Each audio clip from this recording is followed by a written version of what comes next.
Welcome to Business Resource, where we promote the business community. I'm your host, Rodney Minor. Networking is a way business people help each other on the road to success. In this tip of the week, business coach Angie Siegel provides tips on effective networking. Hi, this is Angie Siegel with Action Coach Business Coaching, and here's your business tip of the week. Are you using networking to build your business? Are you an effective networker? Do you attend events? Do you have a goal for the number of people and the kind of contacts you meet? Do you follow up with those contacts? These are the things you need to do to be an effective networker. Well, networking is really nothing more than just being enthusiastic, making great eye contact, shaking with a firm handshake, and being more interested in what the other person has to say. Think about the other person first. A good firm handshake, good eye contact. You know, you just want to leave someone with a nice impression. And when you exchange business cards, I think one of the most important things to do is to take a note on the back of the business card. As you might see here, I've made several notes here of how I know this gentleman and what we talked about. So when I pick up, I call it a recall note. And so when you pick up the conversation in a follow-up, which is so important in networking, without follow-up, it's just nothing but a party. Then you can bring the conversation up because when you meet so many people, it's difficult sometimes to remember all the different things that went on. So if you make a couple notes, you can pick that conversation right back up and possibly set up another meeting with that person and find if you have some mutual interest in one another. Thanks, Angie. In this next story, motivational speaker Les Brown encourages a group of local business owners on making new connections to grow their business.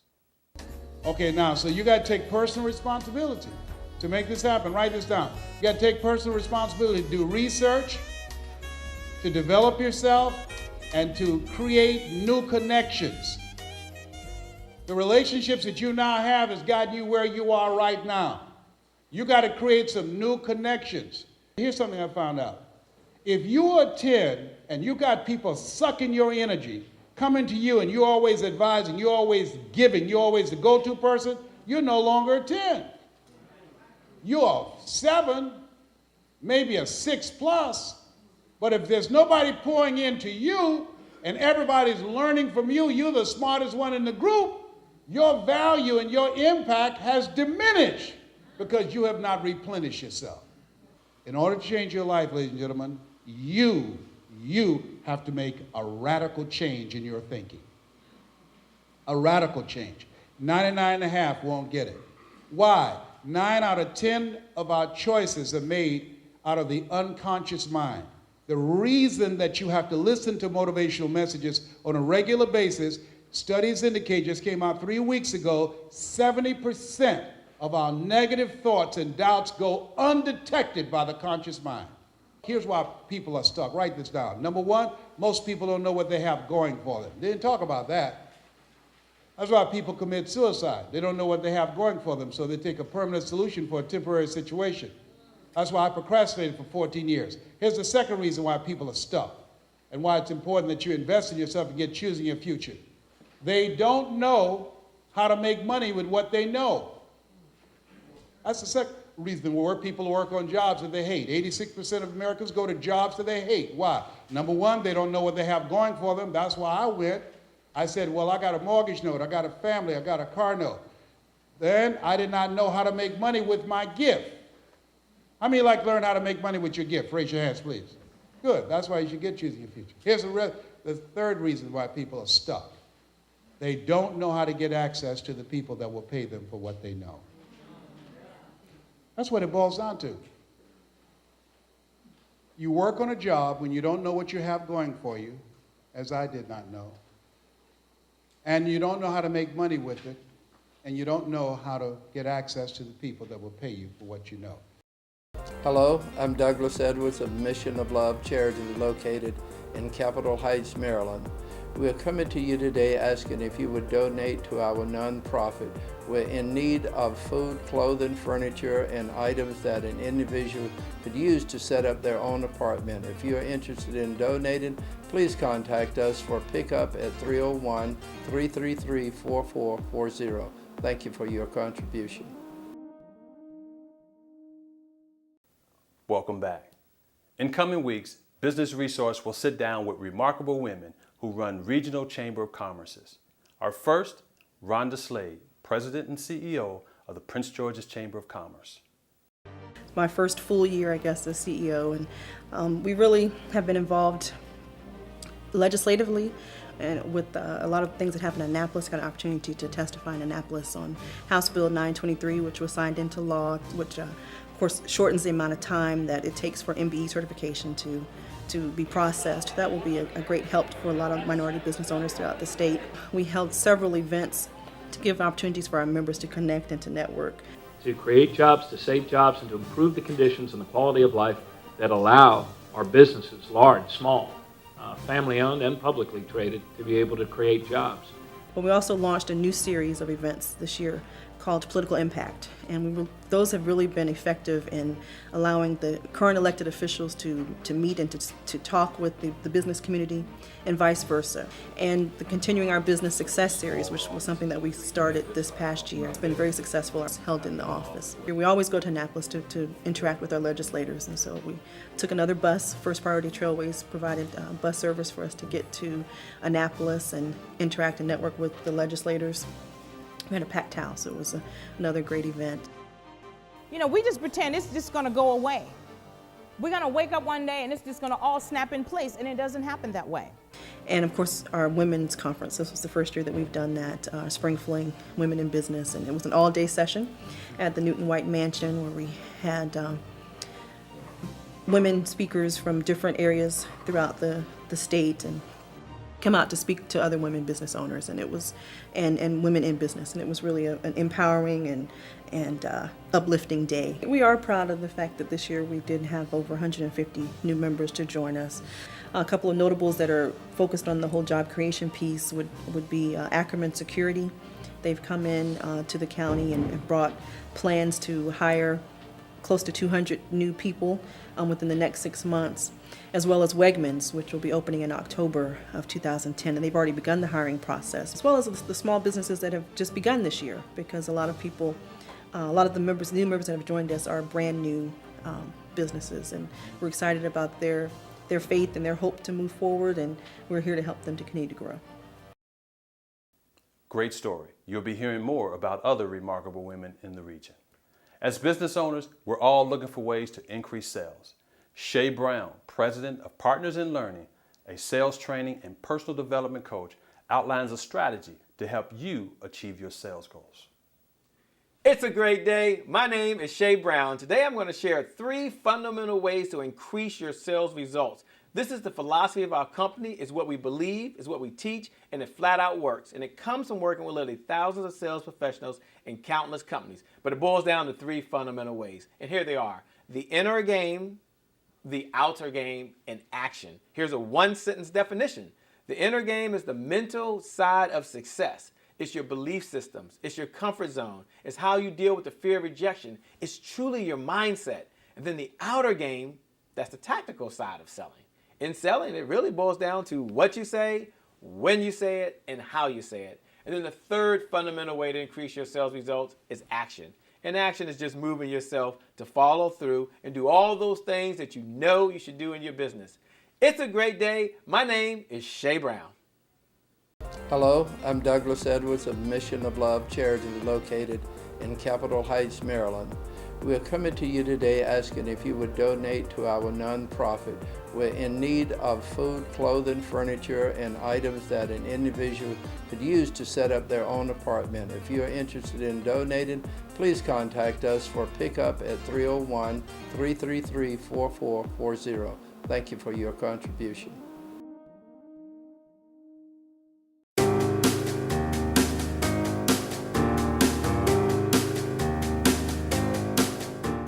Now, with respect to lawmaking in the state of Maryland, there's a lot of talk about the budget cuts and those kinds of things. What are your hopes for 2010 with respect to business and doing business in Prince George's County? The number one thing that everyone in Prince George's County, particularly our elected officials, must understand is that Prince George's must stop being a bedroom community where 60% of the people get up every day and leave the county to go make a living. That is ridiculous. I mean, terribly ridiculous. And so anything that our elected officials can do to create more economic development, meaning more businesses that are located in the county, more business owners who are located in the county, the better off we will all be, because a business owner who goes to work in the morning, comes home at night, picks their kids up from the school system, whether it be public schools or private schools, and return, and they're going to a Prince George's County school. Doesn't matter whether it's public or private. And I know some folks are not going to like what I just said there, but I'd rather see somebody live, work, and invest in this county, be fully invested, than have to get up and go someplace across town. And we will all be better off if we have more federal agencies, more state agencies, and more business owners who are vested in this county, who have businesses in this county, because you get a multiplier effect when a business owner lives and is invested in the community. We all love to hear success stories. They're encouraging. In this week's Business Profile, correspondent Ada Alvera sat down with the publisher of Washington Hispanic, Johnny Yatoka, as he shares his remarkable story. One of the things I love about this country, Ada, is the opportunities. There are opportunities everywhere. I have never seen in my life so many opportunities that you can just grab. And I am that type of guy that when I see the opportunity, I take it, because you might never see it again. So that's how we started. That's how I came to this country. The journey hasn't been easy, though. It has been very, very difficult. But I am proud of what we have accomplished. You work with your mom. She's your inspiration. Tell us about the relationship that you have with your mother. Well, it is a family business, that is true. My mother works with me. We're partners. That's the way I see it. This is a partnership. And my mother is, I always say that is one of the best assets the newspaper has. There's no one like your mother to trust, and no one like your mother to work with you. So I believe I have that luxury. We do have some fights, and we have discrepancies like any other companies. But at the end of the day, I think I really trust her, and the company is in good hands with her. Do you believe that you have achieved the American dream? Not really. I think the American dream is something bigger. I mean, we've been in business for 17 years. I think there are a lot more to do with this company. And, you know, I'm a natural entrepreneur. I like to do not only the newspaper, but I like to do something related to communications. So I might start other companies in that line of communications. So I don't believe I have achieved the American dream yet. What do you believe is happening with Hispanic businesses? How important are they? Well, the Hispanic market is growing in an amazing pace. It will be very, very interesting what the new census, the new numbers are going to show. Of course, we have a recession going on in the U.S., but even with that, Hispanic businesses keep growing. Just in Maryland, we have 20,000 Hispanic businesses. And that's, you know, all data. We'll see what the new data is going to show. You have accomplished a lot. What would you like your legacy to be? If I did it, anyone can do it. I have always said that to succeed in this country, you don't need to be brilliant. You know, all you need to do is just, you know, take the opportunity as they come to you. And perseverance, very important. That's something that I always had. I think these days many young kids, once they get a no, they get discouraged to continue. There's many opportunities out there, but they just need to keep trying. Hello, I'm Douglas Edwards of Mission of Love charity located in Capitol Heights, Maryland. We are coming to you today asking if you would donate to our nonprofit. We're in need of food, clothing, furniture, and items that an individual could use to set up their own apartment. If you are interested in donating, please contact us for pickup at 301-333-4440. Thank you for your contribution.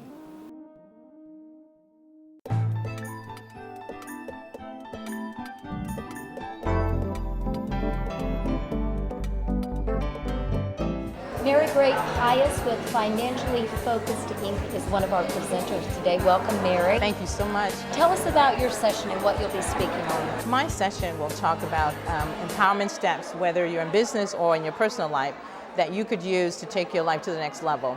Many times we have to try to figure out why is it that some women or individuals are wealthy and others are not. We have the same resources in a wonderful country called US of A, but yet still you only get a small percentage that are experiencing wealth.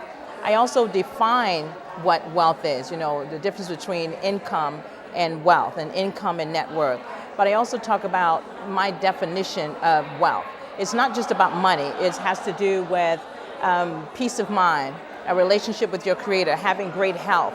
But it's all of that piece combined together is a wealthy life.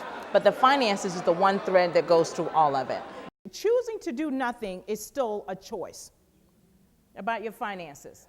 But those individuals who became wealthy, and I'll define wealthy for you in a minute, but those individuals who choose to become wealthy made wise choices. Now, since it's just us all girls here and a couple of gentlemen in the back, how many of you know that when you have done something, you know beyond a shadow of a doubt that that was not a wise choice regarding my finances, and you knew it the very minute you finished doing it? Yes. The 101 pair of shoes, and then you bought a pair, you realized once you got home you had a second pair that you already bought that you never wore. Any of you ever bought a suit that you didn't realize you liked it a second time, but you didn't realize you bought it the last time when you saw it? Okay? So the more I did the research, the more I realized that we're all making choices. We just need to move from making bad choices to making wise choices. And that turned into a book. And the book that I wrote is called Wealthy Women, Wise Choices. And in this particular book, I talked about the 5 components of wealthy women making wise choices. 5 components: managing your money with pride, P-R-I-D-E. The P stood for plan and prepare. Every wise woman plans and prepares. It's just, you can't leave your finances up to just maybe it'll happen one day, because it won't. It really won't. How many of you know of women who are in retirement and don't have enough to live on in retirement? Whether it's your mom, it's an aunt, or whatever. And guess what? The ownership of that rests on the children, or the oldest child, or the youngest child, or whoever's there to care for that particular family member. So the P stands for plan and prepare. The R stands for retirement planning. Somehow we just wake up and think, okay, I guess I need to retire now, but it does take a plan. The I stood for investment. And I will advise you to work with someone in terms of investing. But back then, I was in an investment club, and I believe that you need to get as much information as you can to understand about investing your money. The bottom line, though, in terms of investing, if you do not understand it, then don't invest in it. If you can't afford to lose every penny of what you're investing, then don't invest it, okay? The D stood for debt management. Now, for those of us in here who are African American, the one thing that I don't understand is after 200 to 300 to 400 years of slavery, how is it that we do self-imposed slavery by getting in debt? And that's what debt is. It's self-imposed. It's self-imposed slavery. I know that, by the way, I'll give you the doom and gloom in the beginning, and I promise you I'll make you feel good by the time we get to the end, okay?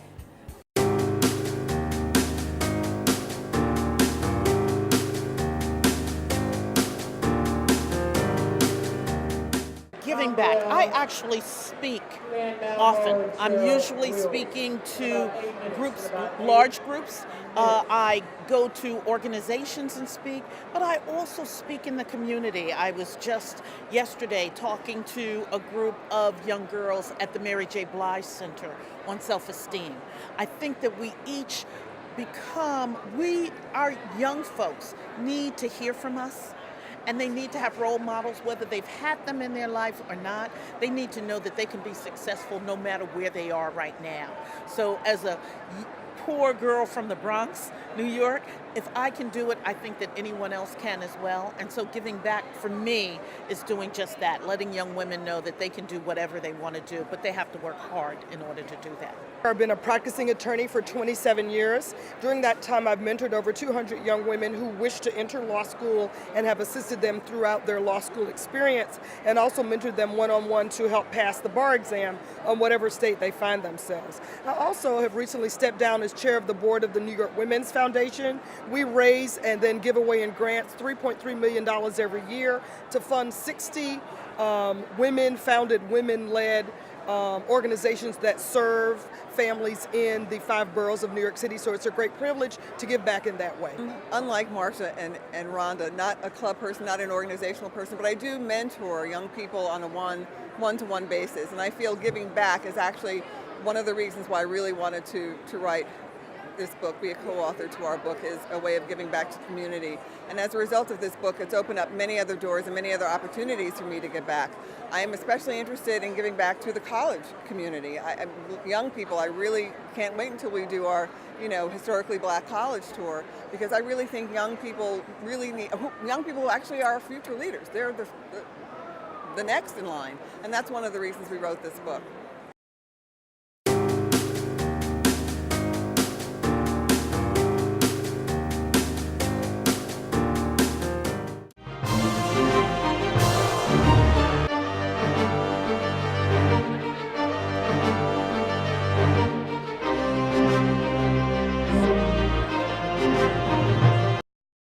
Southern Management has been a long-time partner for the State's Attorney's Office. State's Attorney's citation, be it hereby known to all that the State's Attorney for Prince George's County, Maryland, offers his sincerest congratulations to Southern Management Corporation for your continuing support of Prince George's County communities by opening of the Oxon Hill Village Activity Center located at the Oxon Hill Village Apartments homes.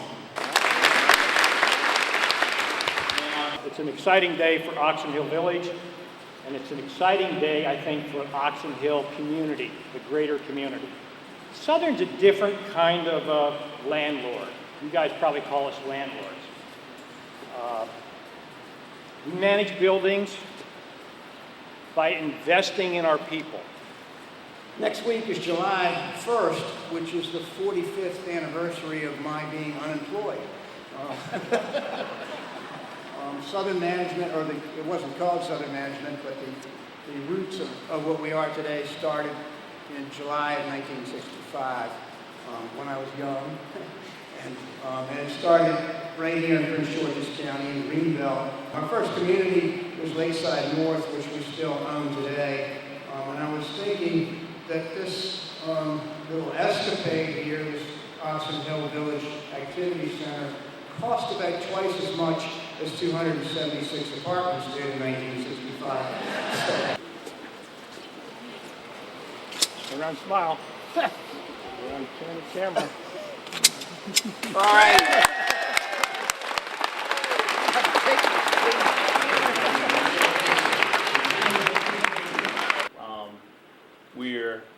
We'll be equipped with computers. Actually, we have 6 more coming. So that will be the computer area. The instructor will kind of sit over in that area. And we should be able to also look at taking on the adult educational program with GEDs and resume writing, interviewing. So it's just really wide open there that we have a space outside of the apartment community. That concludes our tour. We're going to go back over to the gymnasium. We have refreshments, plenty of food. We do a 3-pointer. I got goes down. You're gonna make me shoot at the 10-foot goal, not the 8-foot?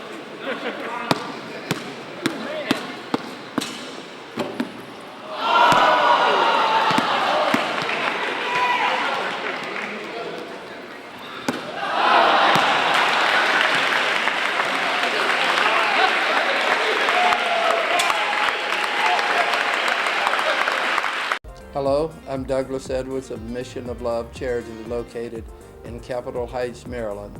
We are coming to you today asking if you would donate to our nonprofit. We're in need of food, clothing, furniture, and items that an individual could use to set up their own apartment. If you are interested in donating, please contact us for pickup at 301-333-4440. Thank you for your contribution. Life after sports. Some guys retire, but these days a lot are getting into broadcasting. Jeff Spinnard, president of Voice America, has developed his own boot camp to help prepare some of tomorrow's broadcasters. I started in radio about 16 years ago. Started off at a 50,000 watt station. They're very interested in actually helping professionals build a platform so that they can go ahead and create something that's a stepping stone to move on to other things in their life, something bigger, something better. About 10 years ago, I started VoiceAmerica.com, which is the whole reason why we're here. Voice America is an independent operation. We're the world's largest internet radio platform. I have 8 genre channels, everything from variety to sports to entertainment to health to business. It covers everything. Reason why I'm down here is to help with get the word out there about the Players Network event. To help them, to work with them. We're actually looking to create an entire network that's going to help the Players Network event to build and grow what the design for the PNE is supposed to be. What we're going to do is we're going to create an entire network that's based around, similar to a boot camp idea, but teach and train for players to be commentators, to broadcast, and to broaden their scope. The way we give back to the community, I believe, is with our content. Our content is educational, informational, and informative. Because it's a live format, the listeners' participation can be direct live. We do internet broadcasting, but it's live internet broadcasting. Just like you're listening to a terrestrial station, you can call in. The difference is we're not geographically limited. We have global distribution with our shows. Hello, I'm Douglas Edwards of Mission of Love charity located in Capitol Heights, Maryland. We are coming to you today asking if you would donate to our nonprofit.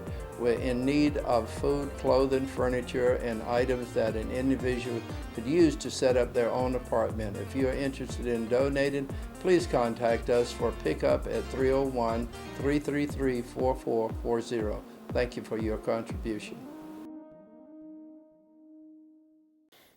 And finally, our Entrepreneur of the Week goes to John Collard, President of Strategic Management Partners, a nationally recognized turnaround management and private equity capital advisory firm.